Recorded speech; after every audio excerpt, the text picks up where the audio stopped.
Welcome to Legacy of Faith Peak Creek Church Stories, where we interview longtime members of the church to preserve the history of the church. This week's episode, we interview Barbara Severt and Lisa Taylor, both longtime members of the church. And what I love about this interview is it really brings out the importance and impact of church on the family. Thank you all for watching. Introduce yourself and give us a brief history of your life in the church. My name's Lisa Taylor. I'm sort of representing my mom here today, Eula Taylor, and Genevieve also. She's not with us. I've been coming to this church my whole life, and I'm not going to tell how old I am.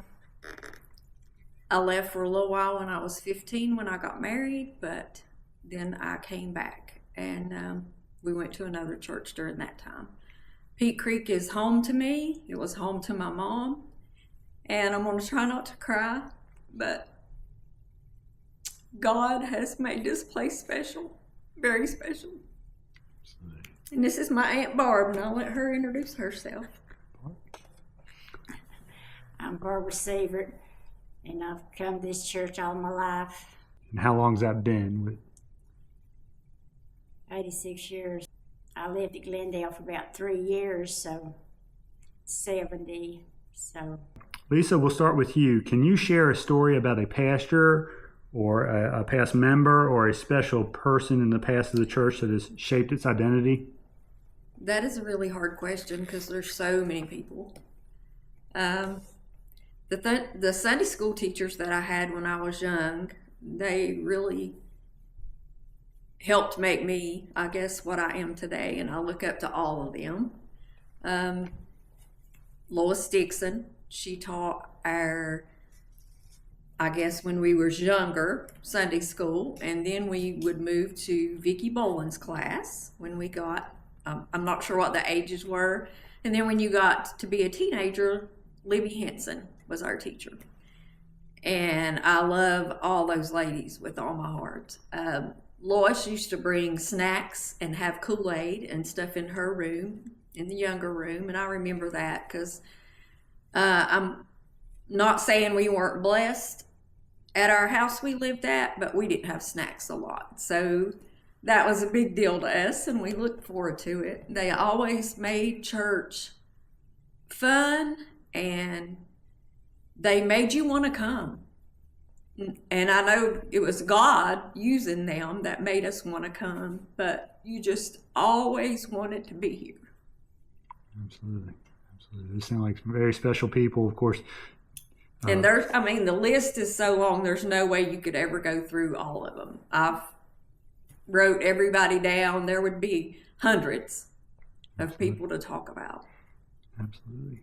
And Barbara, how about you? Has there been a special person, or like Lisa, you can have more than one person, a past pastor, member, or special person that has shaped the church's identity?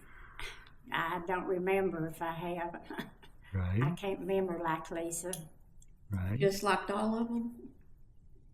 Huh? You just liked everybody? Yeah. Now, I know there's one special person is your brother. Yeah. You want to talk a little bit about George? I love to hear him sing. Absolutely. I always wanted him to make me a CD, but he didn't get around to it.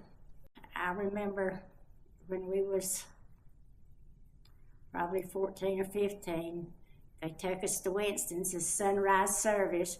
We sat in the car all night, but it was so cold when we got up there, we didn't enjoy it. And when I'd stay with my cousins, we'd have to walk about 3 or 4 miles to church. Oh my.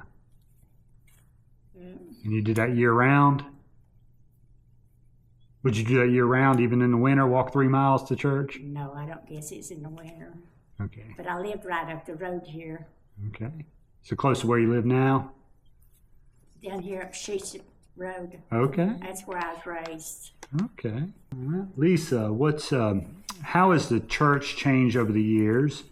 And what is one thing you miss from the old days? We've grown, which is awesome. In members, and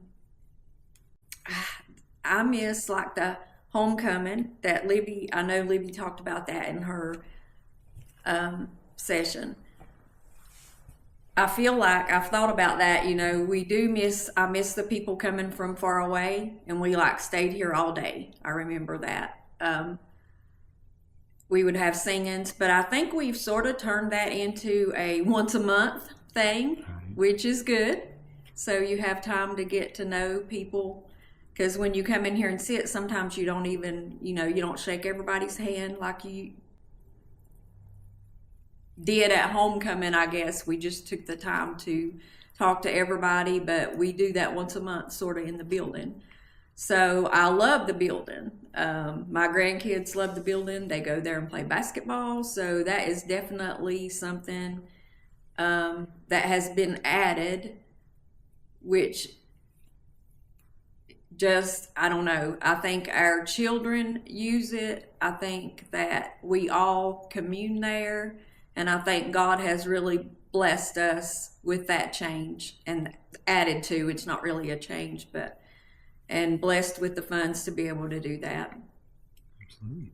And I believe your grandson, Jace, was the one that came up with the name we voted on for the fellowship hall. Yes. The Amazing Grace Center. Mm-hmm. Absolutely. Well, Barb, you've been here some time. How has the church changed over the years, and is there one thing that you miss from the old days?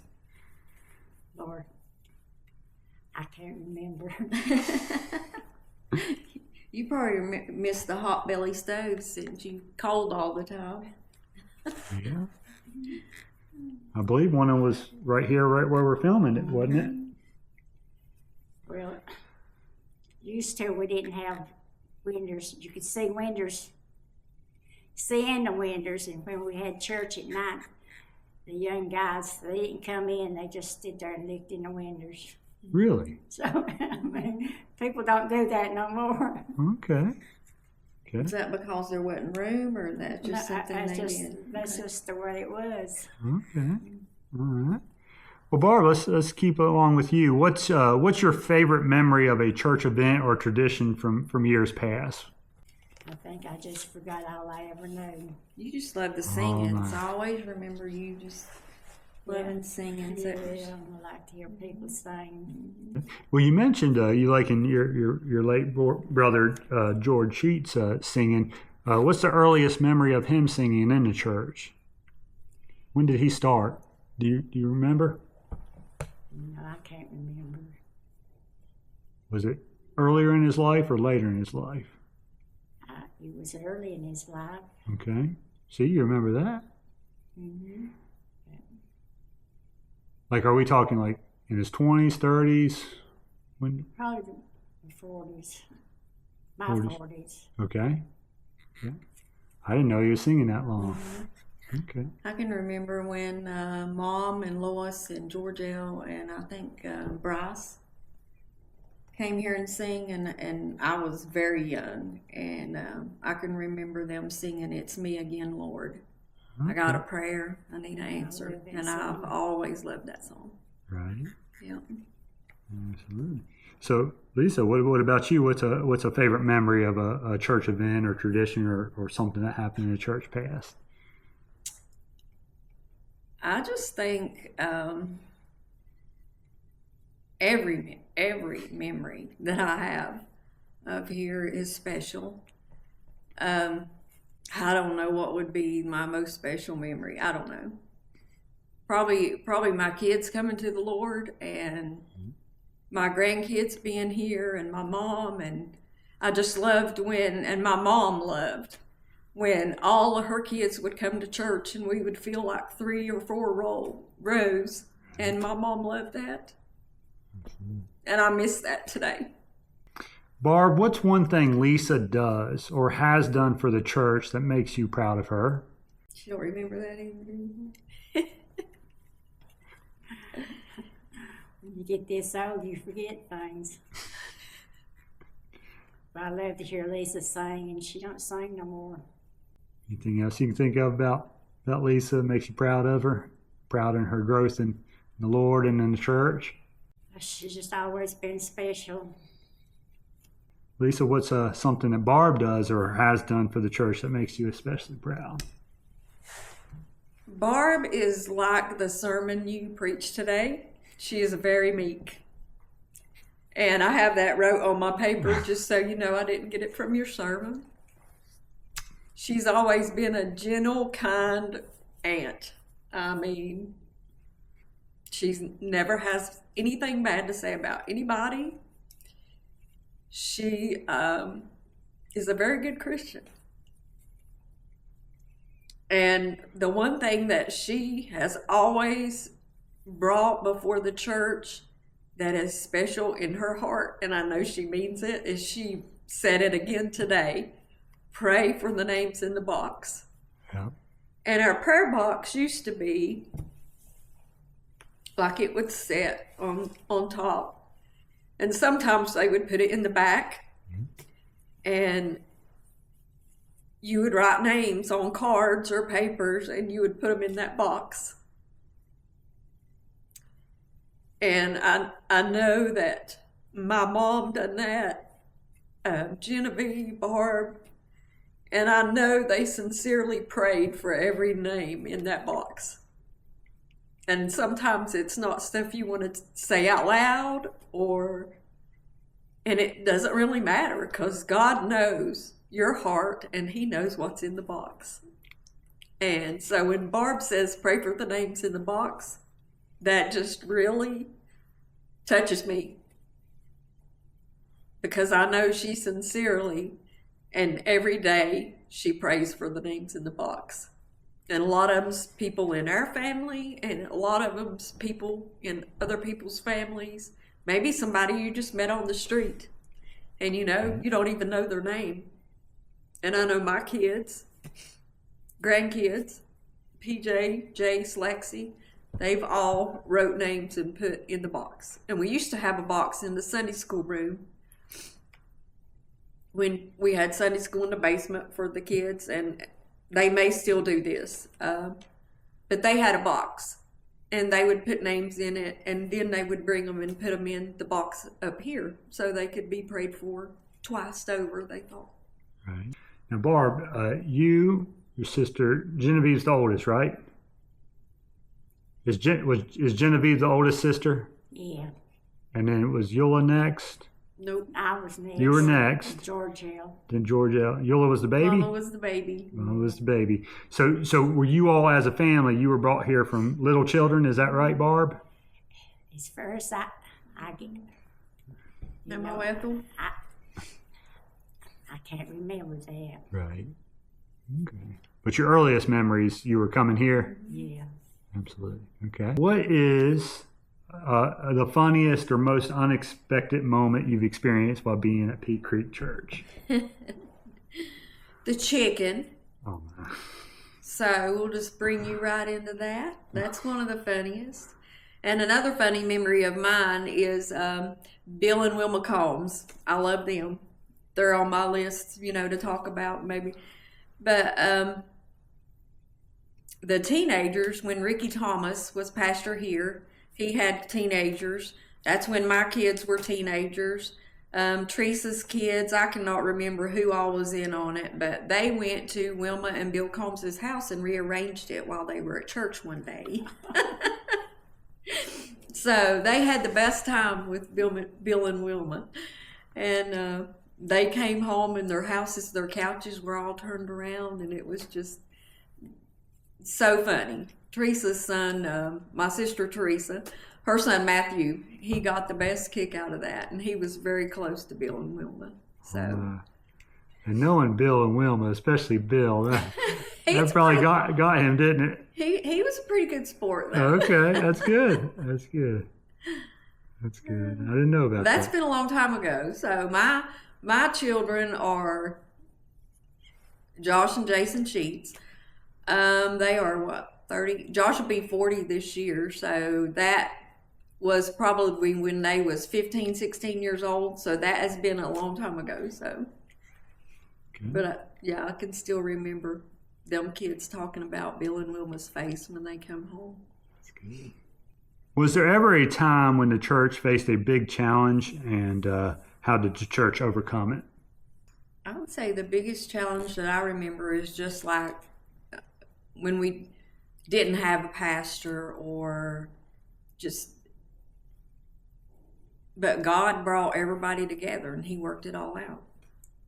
And he always made a way, whether we had singings when we didn't have a full-time pastor or a guest speaker. He just always made a way. What about you, Barb? You remember a challenge the church faced in the past by chance?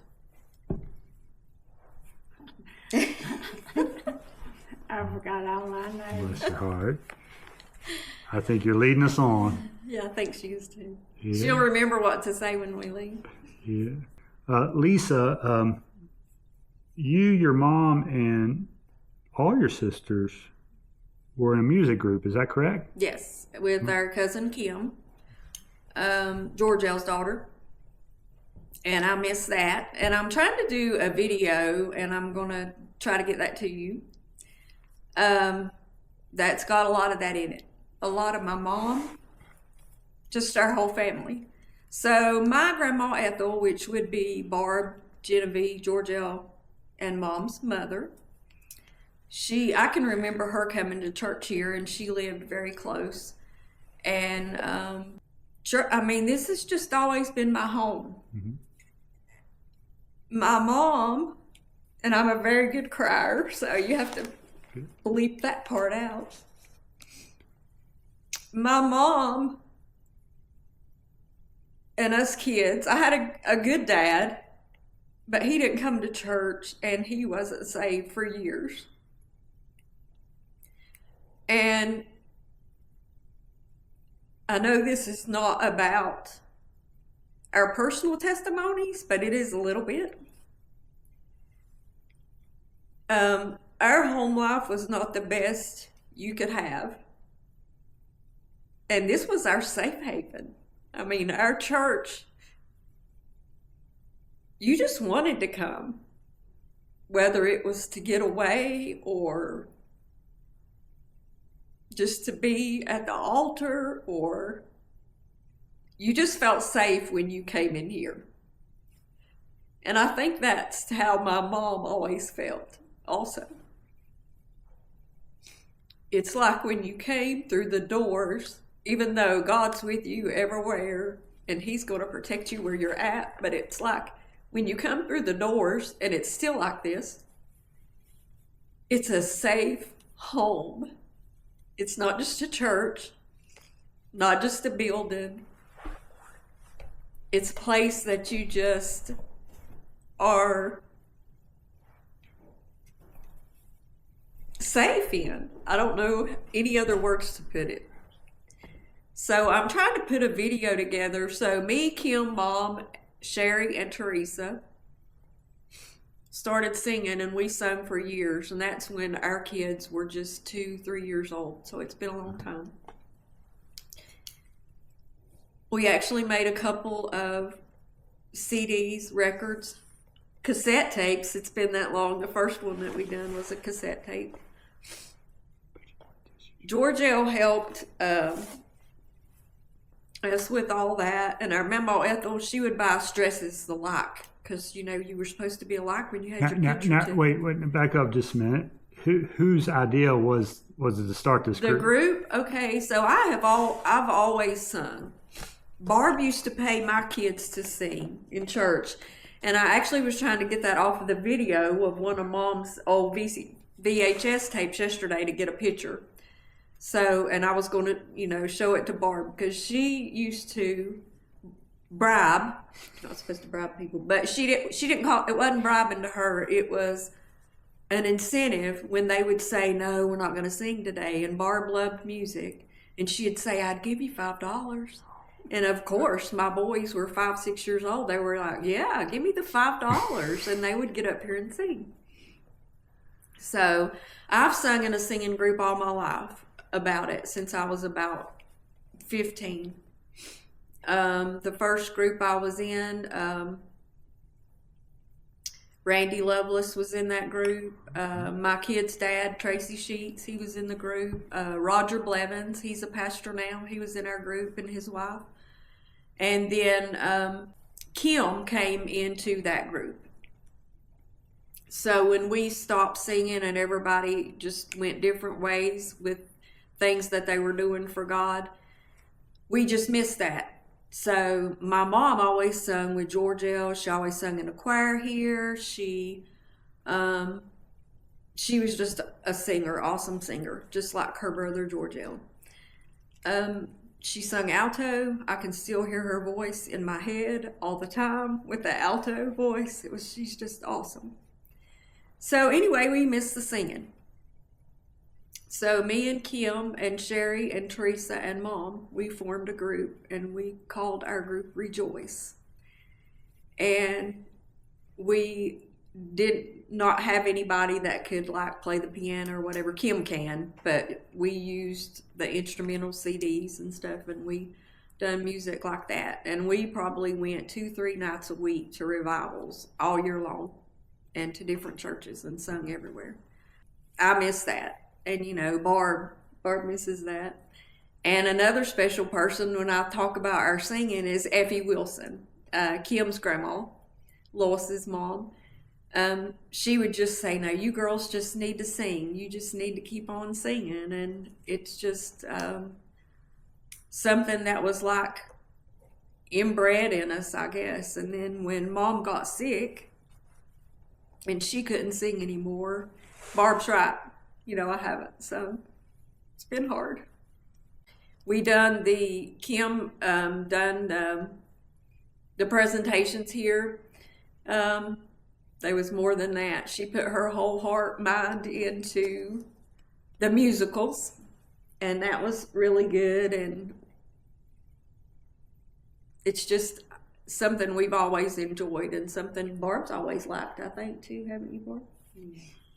So Barb, I want to hear more about this incentivizing these youngins to Do you sing. remember that? Do you remember that? Yeah, I do now.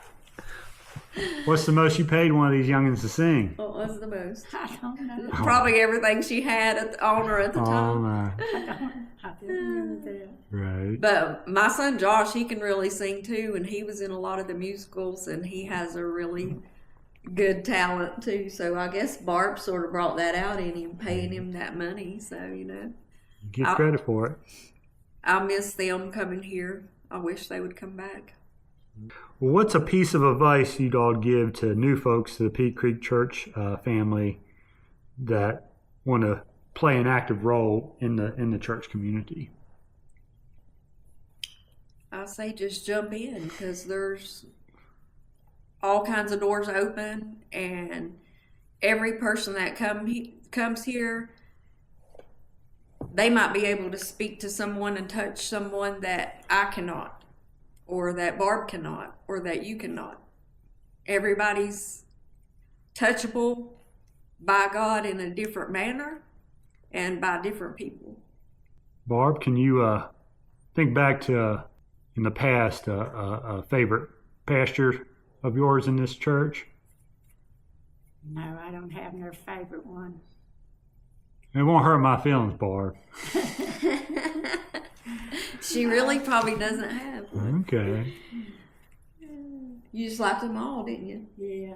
What's the earliest minister you can remember here, or pastor? Was it Fred Daines? Fred Daines. Fred, you want to tell me a little bit about Fred? And it seemed like it was another. Bristow Osmond, was he here one time?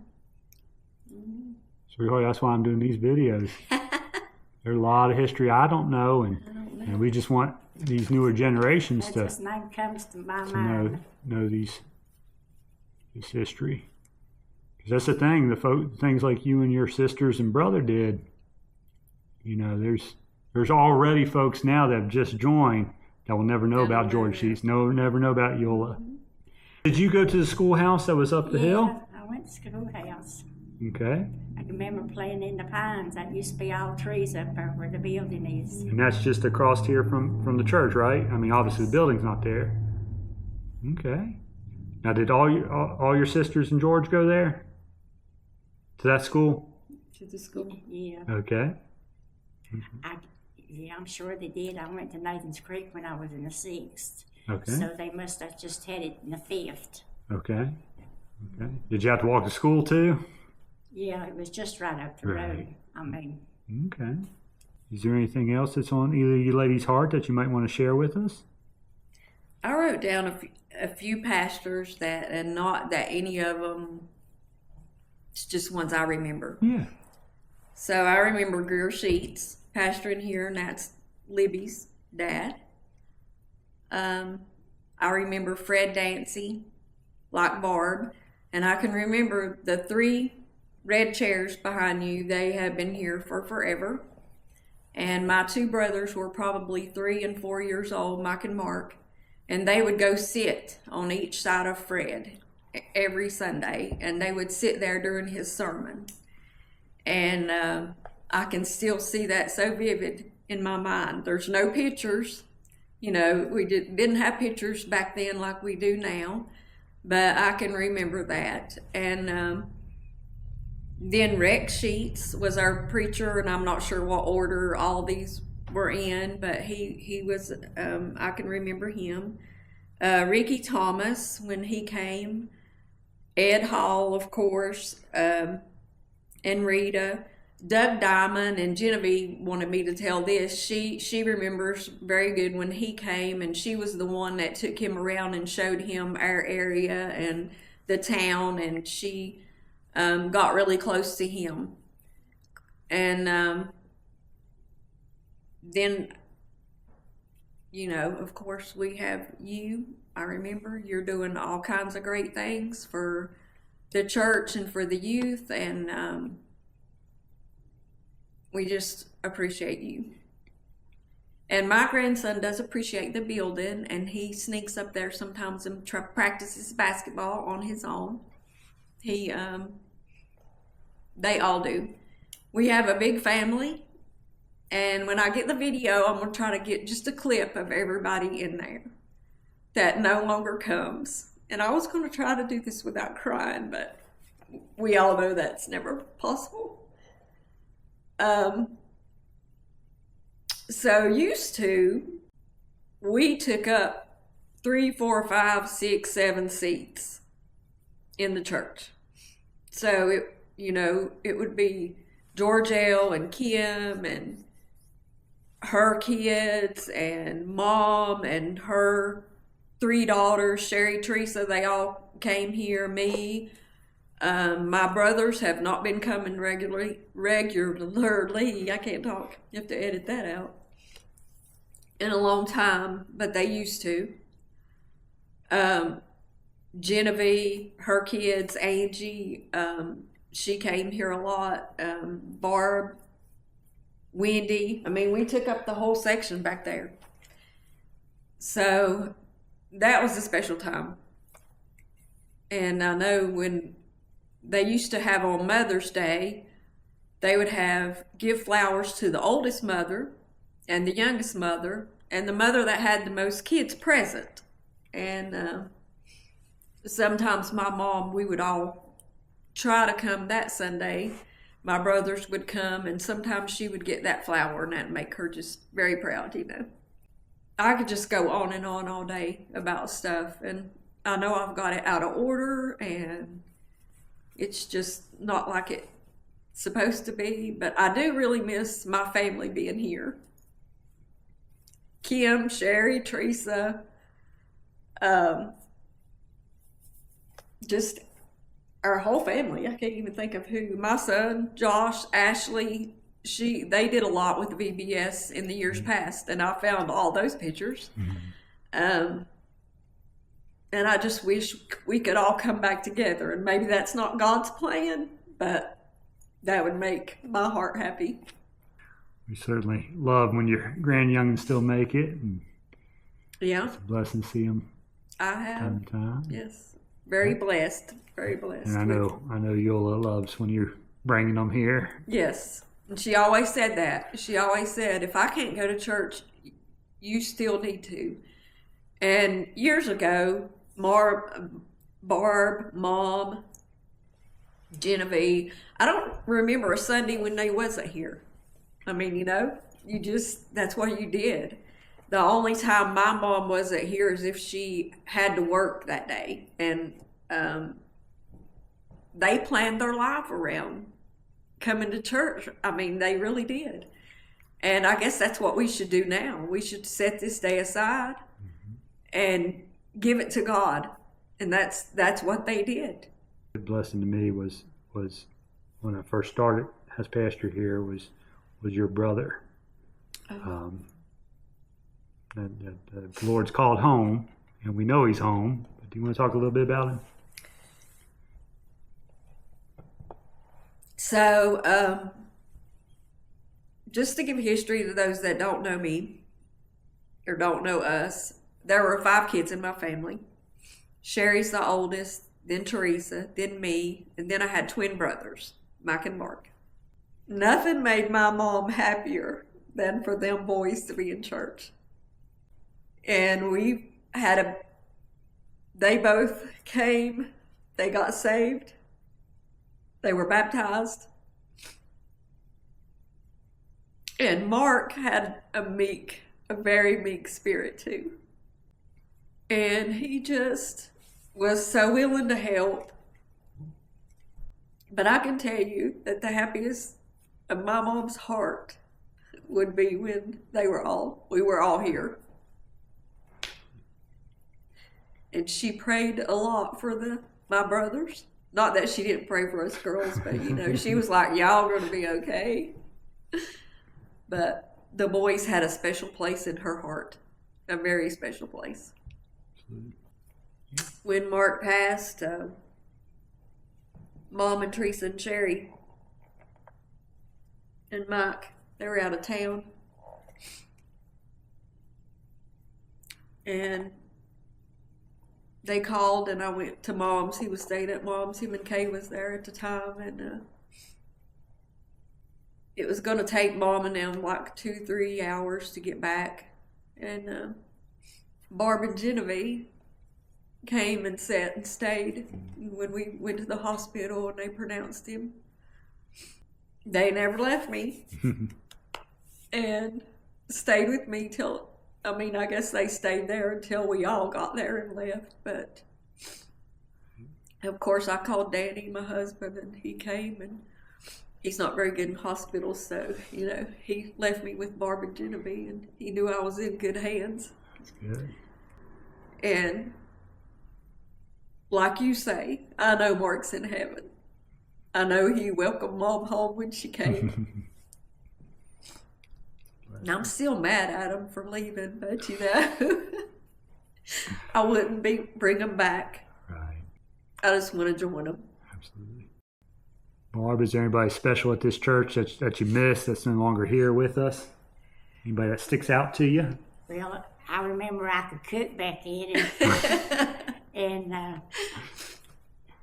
when Doug Diamond was here, I would cook for them and invite Georgia, and I guess Sheila and them would come too. I guess just so I could hear them sing. I don't know. I remember one day it snowed and I had to get out and shovel the pathway into the house, but they come and I cooked them a dinner, which I couldn't do no more. Yeah, our family's always been big on cooking, which the church, I think you can tell the church is big on that. And we used to have, every Sunday, we'd come to church and then we would go to our Grandma Ethel's, Barb and them's mom, and she cooked for 50 people. That was no big deal to her. And it's just amazing to me that it's like the story of the loaves and fishes. She never ran out of food, ever. Did she? I can never remember there not being enough, whether there be 30, 50, she always had enough, and it was all delicious. Well, Barb, I'm going to end with this question. I'm going to ask Lisa it too, but this isn't remembering something in the past. This is the future. So you can't say you don't remember. So here it is. Barb. Here it is, Barb. What is your hope for the future of Peak Creek Church? Just go on growing. It's grown a lot. Lisa, the same question to you. What is your hope for the future of Peak Creek Church? I just pray that we stay the way we are and touch families that seem untouchable to some people. We've just got something about us that's special, that God uses. And you know, there's one other person that I don't know if he's ever even come to church here or not, but he's always supported everything we've done, and he owned the store out at Jerry's. And Jay and Jerry, I know his wife used to come here, but they're special people to me too, and I just want to mention him. Yeah, Jerry came when he's young. And that's one thing Jerry would tell me in the store was what a good church we had, how we done things for people in the community. And I know his brother came here, Lonnie Pruitt was his brother, and Gail, and they're special people. They were special people in my life too, but Jerry would just always say how this church was willing to help anybody and everybody. And that's just something I hope we continue to do, and hopefully God will show me how I can do better at that too. Well, I thank you ladies so much. Happy birthday to you. Happy birthday to you. Happy birthday, dear Yola. Happy birthday to you. He got them. Oh, three more. He got them trick ones. Yeah, good job, Yola.